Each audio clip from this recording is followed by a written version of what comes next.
روزی روزگاری در یک جنگل سرسبز و زیبا پسر بچه‌ای به نام آرش زندگی می‌کرد. آرش عاشق ماجراجویی و کشف رازهای جنگل بود. او هر روز به همراه دوستانش به جنگل می‌رفت و با حیوانات مختلف بازی می‌کرد. اما یک روز وقتی که آرش به تنهایی در جنگل قدم می‌زد، ناگهان با یک ببر بزرگ و زیبا به نام رستم روبرو شد. رستم ببر خاصی بود. او نه تنها بزرگ و قوی بود، بلکه قلبی مهربان و روحی کنجکاو داشت.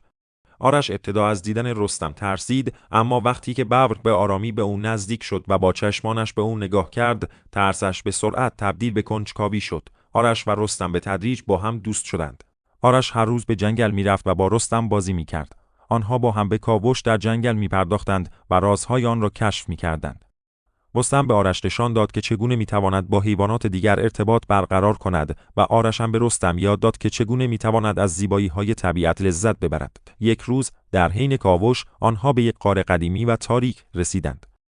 آرش کمی ترسید، اما رستم با صدای آرامش بخش خود او را تشویق کرد که وارد غار شود. درون غار آنها با نقاشی‌های قدیمی و جالبی مواجه شدند که داستان‌های جنگل را روایت می‌کردند. آرش و رستم تصمیم گرفتند که این داستان‌ها را به دیگران بگویند و رازهای جنگل را با دوستانشان به اشتراک بگذارند. با گذشت زمان دوستی آرش و رستم به یک افسانه در جنگل تبدیل شد.